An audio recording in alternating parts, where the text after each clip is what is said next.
여러분 반갑습니다. 오늘은 6번째 강의 국가의 성립과 발전 4번째 시간입니다. 오늘은 지난 시간에 이어서 한나라 부분을 마무리하고 중국 주변의 여러 나라들의 성장에 대해서도 살펴보도록 하겠습니다. 우리는 지난 시간에 한고조 유방이 한나라를 세우고 어떤 정책을 폈는지까지 배웠습니다. 그 다음에 우리가 살펴봐야 할 인물이 이 한무제라고 하는 사람인데요. 이 한무제는 한고조 유방의 손자입니다. 그래서 이 한무제 시기가 바로 한나라의 전성기라고 할 수 있겠는데요. 이 시기는 선생님이 별표를 3개 쳐놨죠. 매우 중요한 시기입니다. 이 한무제라고 하는 사람은 진시황과 매우 닮아 있는 인물인데요. 이 두 황제는 중국 고대에서 가장 강력한 권력을 누렸던 2명의 황제라고 할 수 있겠습니다. 그러나 진시황이 강력한 제국을 만들어 놓고 단명했다라고 하면 이 한무제라고 하는 사람은 진시황을 계승해서 제국을 완성시켰다라고 할 수 있겠습니다. 한무제가 강력한 권력을 누리고 많은 업적을 남길 수 있었던 건 몇 가지 요인을 찾아볼 수 있겠는데요. 첫 번째, 이 한무제 전 시기의 한나라가 대외적 침략도 겪지 않고 그 다음에 태평성대를 누리면서 국력을 축적할 수 있었다는 점이고요. 두 번째는 이 한무제의 제위 기간이 굉장히 길었다라고 하는 점입니다. 여러분들, 이 연도가 한무제가 제위한 기간인데요. 한 몇 년 정도 되는지 한번 계산해 볼까요? 계산해 봤는가요? 무려 53년을 제위한 겁니다. 당시 한 나라의 황제가 53년을 제위했다라고 하는 건 그만큼 강력한 권력을 누릴 수 있었을 것이고 또 많은 업적을 남길 수 있는 기반이 되었던 것입니다. 이러한 이유들로 인해서 한무제는 많은 업적을 쌓을 수 있었는데요. 그 내용을 한번 살펴보도록 하겠습니다. 한무제의 업적은 내부와 외부로 나눠볼 수 있겠습니다. 그래서 진시황의 어떤 패턴과도 비슷한데요. 내부적으로의 통일 작업을 완성한 이후에 바깥쪽으로 팽창을 했다라고 보면 되겠습니다. 여러분 진시황도 내부적으로 통일 정책을 추진한 이후에 바깥쪽으로 흉노를 몰아낸 것들 기억나나요? 이 한무제도 마찬가지입니다. 그래서 내부적으로 중앙집권 체제 확립이라고 되어 있는데요. 이 9년제를 전국적으로 확대했습니다. 그러면 이 9년제를 전국적으로 확대했다라고 하는 건 누가 자신의 땅에서 쫓겨났다고 하는 건가요? 그렇죠. 건국 초에 땅을 받았던 제후들이 바로 쫓겨났다라고 하는 걸 말합니다. 여러분들 한고조 유방을 배웠을 때 생각난가요? 한고조 유방이 자신의 통일을 도와준 인물들에게 땅을 어쩔 수 없이 나눠줄 수밖에 없었다라고 이야기를 했었죠. 그러면서 등장한 통치 방식이 바로 그렇죠. 바로 군국제라고 배웠습니다. 근데 황제 입장에서는 군국제는 굉장히 껄끄러운 제도라고 했었죠. 그래서 점점 그 제후들의 권한을 회수해 간다라고 이야기를 했습니다. 그래서 그러한 것들이 바로 이 한무제 시기에 완성이 되었다라고 할 수 있겠습니다. 그리고 한무제는 이 유교를 통치 이념으로 채택하게 되는데요. 이 동중서라고 하는 유학자의 건의를 수용해서 유교를 통치 이념으로 채택하게 됩니다. 여러분들, 이 통치 이념이라고 하는 건 뭘까요? 이 통치 이념이라고 하는 건 이 좀 어려울 수 있겠는데요. 이 지배자가 통치하는데 이용한 그 시기에 살고 있던 사람들이 공유할 수 있는 가치나 규범을 우리가 통치 이념이라고 할 수 있겠습니다. 지배자의 입장에서 통치 이념으로 채택할 수 있는 건 많은 사람들이 동의할 수 있고 그 다음에 자신의 권한을 강화시킬 수 있는 이념을 채택할 수밖에 없습니다. 여러분, 그러면 지금의 통치 이념은 뭐라고 할 수 있겠는가요? 오늘날 살고 있는 많은 사람들이 공유하고 있는 가치나 규범을 뭐라고 할 수 있는가요? 여러분들 생각해 봤는가요? 선생님이 생각했을 때 오늘날의 통치 이념은 바로 민주주의가 아닐까 싶네요. 어찌됐든 이 한나라 시기에 국가의 통치 이념을 정했어야 됐는데, 여러분들 진나라는 국가의 통치 이념이 뭐였는가요? 그렇죠. 바로 법가사상이었습니다. 그런데 이 법가사상이라고 하는 건 이 통일을 할 때는 유리했지만 통일 이후에 사람들을 법가사상으로만 통치하기는 굉장히 어렵습니다. 법가사상은 어떻게 보면 이 활시위를 계속 팽팽하게 당기고 있는, 사람들을 계속 긴장시키는 그러한 이념이라고 할 수 있겠고요. 그러다 보면 사람들의 반발이 쉽게 일어날 수 있다라고 할 수 있겠습니다. 그래서 법가사상으로 이 국가를 오래 통치하기에는 어렵다라고 하겠습니다. 이것이 바로 역사적으로 진나라의 역사가 바로 그것을 증명해 준 것이죠. 그래서 이 한나라의 입장에서는 법가사상을 통치 이념으로 채택하기는 어려웠을 것이고요. 이 법가사상보다는 조금 더 부드럽지만 황제 입장에서 봤을 때 자신을 중심으로 한 중앙 집권화를 달성하는데 유리했었던 이 유교라고 하는 이념을 바로 통치 이념으로 채택하게 되는 것이죠. 여러분, 이 유교에서 가장 중요시한 게 뭘까요? 이 유교 사상에서 가장 강조하는 건 바로 효라고 할 수 있겠습니다. 이 효라고 하는 건 인간으로서 당연히 따라야 할 윤리 규범이고요. 이 유교에서 부모님께 효를 다하는 건 인간으로서 당연히 해야 할 기본 도리라고 할 수 있겠습니다. 이 효를 집에서 밖으로 확장을 해나가면 바로 그것이 충이 되는 것이고요. 그 충의 대상은 바로 황제가 되는 것이죠. 그래서 이 유교를 통치 이념으로 채택하면서 이 사람들에게 황제에게 충성해야 된다는 걸 이렇게 억지로 강요하는 게 아니라 이 유교의 통치 이념을 통해서 자연스러운 당연한 논리로 사람들에게 주입시켜 나갔던 것이죠. 그러한 면에서 이 유교는 황제에게 굉장히 좋은 통치 이념이 되었던 것이죠. 그래서 지금까지 이 한무제가 유교를 통치 이념으로 채택했다라고 하는 걸 굉장히 길게 이야기했는데 굉장히 역사적으로 중요한 사건입니다. 이 시기부터 이 유교라고 하는 사상은 이 중국의 역대 왕조의 통치 이념으로 계속 사용되게 됩니다. 물론 굴곡이 있긴 하겠지만 기본적으로 이 유교가 이 중국의 역대 왕조들의 통치 이념으로 사용된다라고 할 수 있겠습니다. 그 다음에 이러한 내부적인 통일 작업을 완성한 이후에 한무제는 바깥으로의 팽창을 시도하게 되는데요. 바로 이 흉노를 토벌하기 시작합니다. 그래서 이 흉노를 토벌하기 위해 이 장건이라고 하는 사람을 이 서역에 있었던 대월지라고 하는 나라에 파견하게 됩니다. 이 장건을 파견한 이유는 이 흉노를 토벌하기 위해서 이 대월지와 동맹을 위해서였는데요. 실은 이 동맹은 실패하긴 하지만 이 장건이 당시에 갔던 루트를 통해서 이 비단길이 개척이 됩니다. 그리고 이 흉노에 대한 직접적인 공격도 단행하게 되는데요.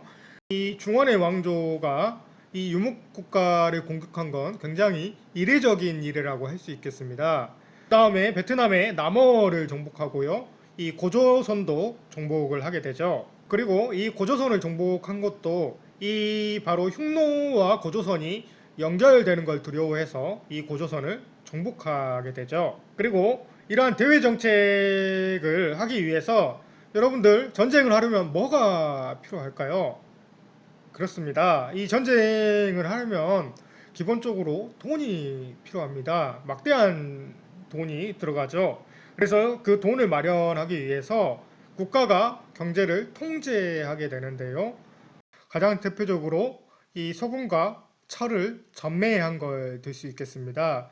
이 소금하고 철이라고 하는 건 인간이 살아가는데 꼭 필요한 필수품입니다. 그래서 이러한 것들을 국가가 사들여서 이 비싼 가격으로 다시 파는 것이죠. 그래서 국가가 이러한 방법을 통해서 재정을 마련해서 이 밖으로의 팽창을 했다라고 볼 수 있는 것이죠.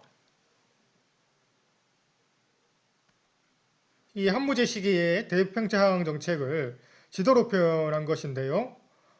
기본적으로 흉노를 직접적으로 공격을 하고요. 그 다음에 이 흉노를 이 양쪽에서 공격하기 위해서 바로 이 대월지로 장건을 파견했다라고 할 수 있겠습니다. 그리고 이 서쪽 지역의 팽창도 성공을 하게 되고요. 그 다음에 이 남쪽으로 이 베트남 지역까지 팽창에 성공하게 되죠. 그리고 동쪽으로는 이 고조선과 그 다음에 이 흉노가 서로 연결될 걸 두려워해서 이 고조선을 공격해서 고조선을 멸망시킨 다음에 한사군을 설치하게 됩니다. 그리고 이러한 대팽창 정책을 위해서 바로 이러한 뭐 소금과 철의 전매라든지 균수법, 평준법과 같은 그러한 통제 경제 정책을 펴게 되는 것이죠. 장건의 서해 여행을 조금 더 자세히 살펴보도록 하겠습니다. 이 장건은 총 두 차례에 걸쳐 파견됐는데요. 이 첫 번째가 바로 파란색으로 표시된 게 첫 번째 루트고 이 주황색으로 표시된 것이 바로 2차 루트라고 할 수 있겠습니다. 그래서 이 장건이 파견된 목적은 실은 이쪽에 있는 이 월지와의 동맹을 위해서였는데요. 이 월지는 원래 흉노의 근처에 있다가 이 흉노의 공격으로 서쪽으로 밀려났었던 사건이 있었습니다. 그래서 이 한나라 입장에서는 당연히 이 월지가 한나라와 동맹을 맺을 줄 알았던 것이죠. 그래서 장건이 이렇게 한나라의 수도인 장안을 출발해서 가다가 실은 여기서 흉노에게 잡히게 됩니다. 그래서 이 흉노에게 끌려가서 이곳에서 무려 10년 동안 살게 되는데요. 여기서 결혼도 하고 자식도 낳고 그렇게 살다가 이 장건이라는 사람은 정말 대단했던 사람인 것 같습니다. 그래서 이 자신의 원래 미션을 잊지 않고 10년 동안 살다가 탈출을 해서 다시 월지로 가게 되는 것이죠. 그래서 이 월지로 가게 되는데 월지가 이 동맹을 맺자라고 했을 때 월지에서 대답은 yes가 아니라 바로 no라는 대답을 얻게 됩니다. 그러면서 다시 귀환하게 되는데요. 그러다가 다시 흉노에게 억류돼서 다시 포로가 됩니다. 그래서 흉노로 다시 끌려가가지고 포로가 돼서 다시 또 탈출을 하게 되는데요. 무려 이 다시 장안으로 돌아온 것이 바로 14년이 걸렸다고 합니다. 그리고 장건은 다시 한번 서역으로 파견되게 되는데요. 이번에는 월지가 아니라 이쪽에 있었던 오송가의 동맹을 위해서 다시 2차 파견되게 됩니다. 그래서 장견연이라고 하는 사람도 정말 대단한 사람인 것 같습니다. 그 1차 파견 때 그렇게 고생을 하고서도 다시 한번 가는 거죠. 그래서 14년 만에 돌아왔는데 다시 갔다 와. 이런 말을 듣는 거죠. 그래서 또 이렇게 가게 되는 것이죠. 그래서 또 갔다가 오송까지 갔다가 이 오송과의 동맹은 성공하게 되고요. 그리고 나서 다시 귀환을 하게 되는 것이죠. 그래서 장건의 이러한 서역 여행을 통해서 이 서역가의 교육 루트인 비단길이 개척다라고 이야기를 합니다. 근데 이 비단길이라고 하는 건 원래 이 고대부터 있었던 길이고요. 그러니까 이 장건이라고 하는 사람이 이 길을 다 만든 게 아니라 실은 이 원래 있었던 길인데 그 길을 통해서 교육을 하면 엄청난 이득이 생긴다라고 하는 그 길의 가치를 이 장건을 통해서 그 많은 사람들에게 알려줬던 것이죠. 어쨌든 이 장건의 서역 여행을 통해서 이 서역 지방의 정보가 많이 알려졌던 건 사실인 것 같습니다. 다음으로 이 한무제 시기가 한나라의 전성기였다라고 하면 이제는 한나라가 기울어가는 모습을 봐야겠습니다. 이 한무제 시기 이후에 한나라의 국력은 점차 기울어가게 되는 거고요. 이 외척 출신인 왕망이 왕위를 찬탈해서 이 신나라라고 하는 나라를 세우게 됩니다. 그런데 이 신나라는 건국된 지 20년도 안 돼서 금방 다시 망하게 되는 거고요. 다시 이 한나라를 이은 후한이 들어서게 됩니다. 어, 이 신나라의 성립과 관련해서는 황제제도의 문제점을 좀 이야기해야 되는데요. 이 황제제도의 문제점은 어린 황제가 나왔을 때 그 권력을 대신하는 사람들이 생긴다라고 하는 건데요. 그 대표적인 사람들이 바로 외척과 황간이라고 하는 사람들인데요. 이 외척이라고 하는 사람들은 황제의 어머니 쪽 친척을 이야기하는데요. 황제가 너무 어려서 정치를 하지 못하니까 이러한 사람들이 대신 정치를 하게 되는 것이죠. 그리고 또 하나 황제의 권력을 대신하는 세력이 이 황간이라고 하는 사람들인데 여러분들 많이 들어봤을 겁니다. 그 우리나라로 따지면 뭐죠? 이 내시라고 부르는 사람인데 이 남자인데 이 생식기가 없는 사람들이죠. 그래서 그런 사람들을 이야기하는데 황제가 처음에 어렸을 때에는 이 외척들의 간섭을 받으면서 정치를 하기 시작합니다. 그러다가 나중에 성인이 되면 이제는 본인이 정치를 하려고 하는데 실은 위 외척들이 황제가 성인이 된 이후에도 계속 간섭을 하려고 하는 것이죠. 그래서 황제 입장에서는 뭔가 굉장히 좀 외롭다고나 할까요? 아무튼 그러한 겠죠. 이 벗어나고 싶은데 쉽지만은 않고 누군가는 의지하기 쉽고 그러면서 황제가 의지하는 사람들이 바로 황간이라고 하는 사람들인데요. 이 황간이라고 하는 사람들은 황제가 어렸을 때부터 계속 황제를 보필하던 사람들입니다. 그러니까 이 황제가 가장 의지하기가 쉬운 실은 이 존재라고 할 수 있겠고요. 이 황제가 성인이 된 이후에 황관들에게 좀 의지를 하면서 이 황관들이 권력을 가진 경우도 많이 있었습니다. 이 왕망이라고 하는 사람은 처음에 황관이었다가 나중에는 황제의 외척이 되었던 사람입니다. 그러다가 자신이 권력을 많이 가지고 있다가 결국에는 황제의 자리까지 찬탈을 하고 본인이 황제가 되었던 것이죠. 그런데 이 왕망이 빨리 망했던 이유는 실은 당시 시대에 맞지 않는 정책을 폈기 때문입니다. 이 당시는 이 호족들이 지방에서 성장하고 있는 시기였는데요. 근데 이 왕망이 펼친 정책들이 바로 이 호족들에게 칼을 겨누는 그러한 정책들을 펼치게 됩니다. 그러한 정책들이 바로 이 토지의 국유화라든지 노비를 매매 금지한다든지 이러한 정책들인데요. 이 호족이라고 하는 사람들은 기본적으로 지방에서 대토지를 소유한 사람들입니다. 근데 그런 사람들의 토지를 빼앗아서 국유한다던가 이 사람들이 필요로 하는 노비를 매매를 금지시킨다던가 이러한 정책들은 이 호족들의 반발을 살 수밖에 없었던 것이죠. 그래서 이 호족들의 반발로 인해서 왕망이 세운 시는 17년 정도 후에 결국은 멸망하게 되는 것이죠. 그래서 이 호족들의 지원을 받은 유수라고 하는 사람이 러양에 도읍을 해서 다시 한나라를 재건하게 되는데요. 이 한을 우리가 후한이라고 부릅니다. 그러나 이 호족들의 지원을 받은 후한은 호족 연합 정권이라고 해도 무방하고요. 이 성장하는 호족들을 제어하는 정책을 취할 수 없는 태생적인 한계를 가졌다라고 할 수 있겠습니다. 이러한 상황에서 후한 시기에는 어린 황제가 계속 즉위하면서 이 그 황제의 권력을 대신하는 이 외척과 황관이라는 사람들이 정치를 개입함으로 인해서 결국은 중앙의 통치력이 약화되고 이러한 혼란한 상황에서 결국은 이 황건적의 난을 계기로 멸망하게 됩니다.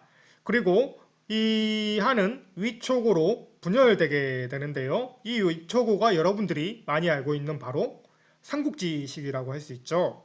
이 황건적의 난의 모습인데요. 이 황건적이라고 하는 건 이 머리에 노란 띠를 둘렀다고 해서 황건적이라고 부르죠. 이 황건적들은 이 장건이라고 하는 사람이 창시한 태평도라고 하는 종교를 매개로 해서 결집된 반란 집단인데요. 이 다른 집단과 구분하기 위해서 바로 이 노란 띠를 둘렀다라고 할 수 있겠습니다. 그리고 이 황건적의 난을 계기로 수많은 호족들이 각지에서 활강하게 됩니다. 바로 이 모습이라고 할 수 있겠죠.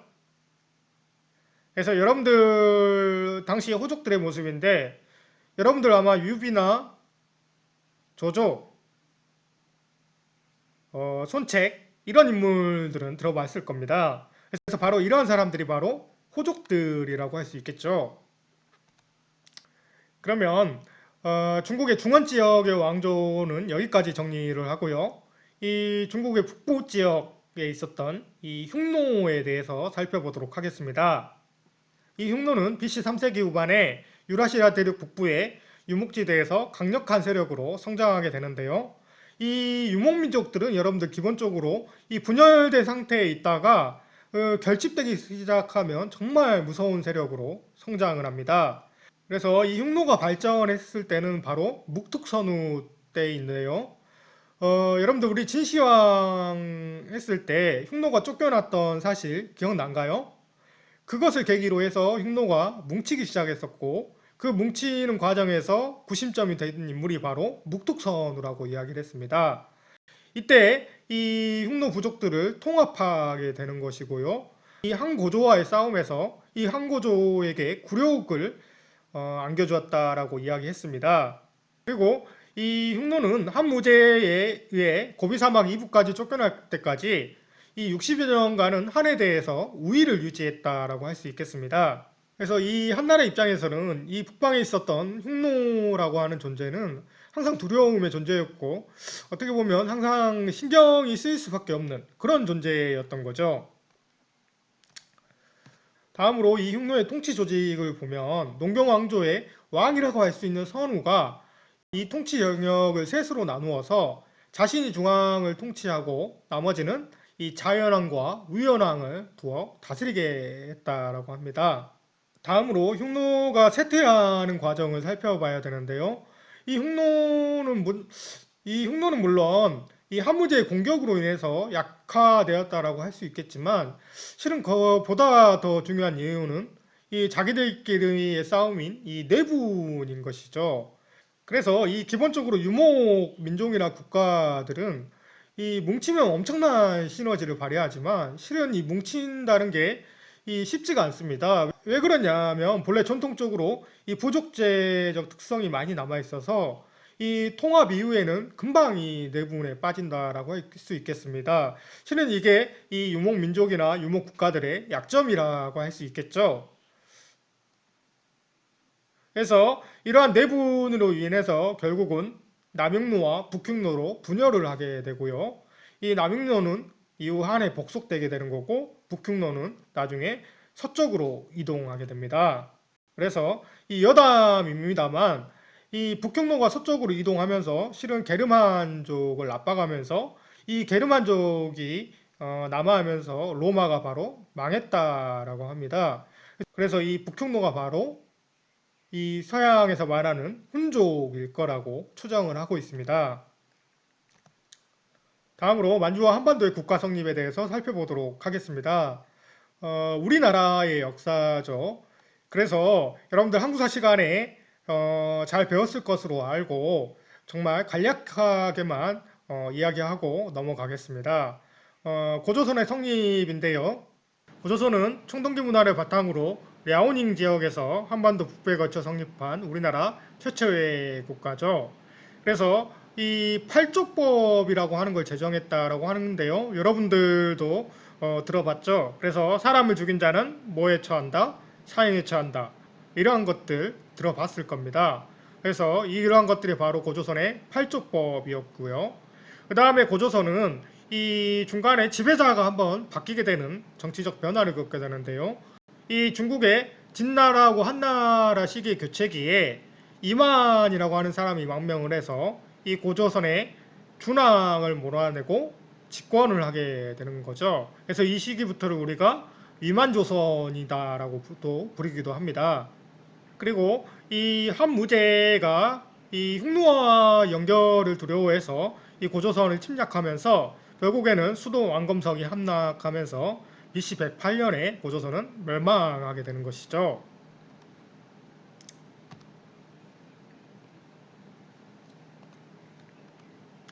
그리고 이 고조선이 약화되어 갈 때쯤에 만주와 한반도에서는 이 여러 나라들이 등장하게 되는데요. 부여라는 국가가 등장하게 되고요.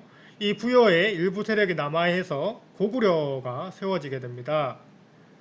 그리고 한반도 남부에서는 이 작은 국가들이 연맹체를 형성해서 이 만, 진안, 변안이 세워지게 됩니다. 그리고 이 세 개의 한을 바로 우리가 사만이라고 부르는 것이죠. 그리고 이 사만 사회에서는 독특한 게 이 재정분리 사회였다라고 하는 건데요. 우리가 사만 사회가 재정분리 사회였다라고 이야기하는 건 바로 사만에 어떤 곳이 있었기 때문이죠. 한국사 복습이네요. 바로 소도라고 할 수 있습니다. 그래서 소도 여러분들 생각나는가요? 범죄자가 들어가도 잡아오기가 어려웠다라고 하는 곳이죠.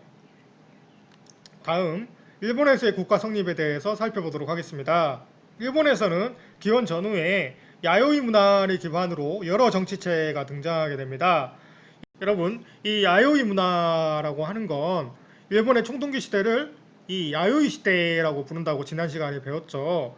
그래서 이 총동기 문화를 기반으로 해서 이러한 정치체들이 등장하게 되고요. 이 3세기 경에는 이 30여 개의 소국이 있었다라고 하는 기록이 존재합니다. 그리고 이 소국들이 히미코양의 야마타이국을 중심으로 연맹체를 형성했다라고 합니다. 또한 당시에 히미코 여왕은 위나라에 사신을 보냈다라고 하는데요. 위나라는 한나라 멸망 이후에 위촉 5의 삼국시대가 전개된다고 했었죠. 그 위나라입니다. 이 위나라에 사신을 보내서 조공을 해서 이 친위외왕이라고 하는 칭호를 받았다라고 합니다. 그래서 이 히미코 요양이 중국의 위나라에까지 사신을 보낸 이유는 당시에 여러 소국들보다 조금 더 자기들이 우월한 지위를 확보하기 위해서 이러한 사신을 보낸 것으로 해석을 하고 있습니다. 그럼 오늘 수업은 여기까지 하고요. 오늘 과제는 이 지난 시간에 배웠던 진시황과 오늘 배웠던 이 한 문제의 비슷한 점과 다른 점을 여러분들이 한번 써보시기 바랍니다. 그럼 오늘 수업은 여기까지 마치도록 하겠습니다.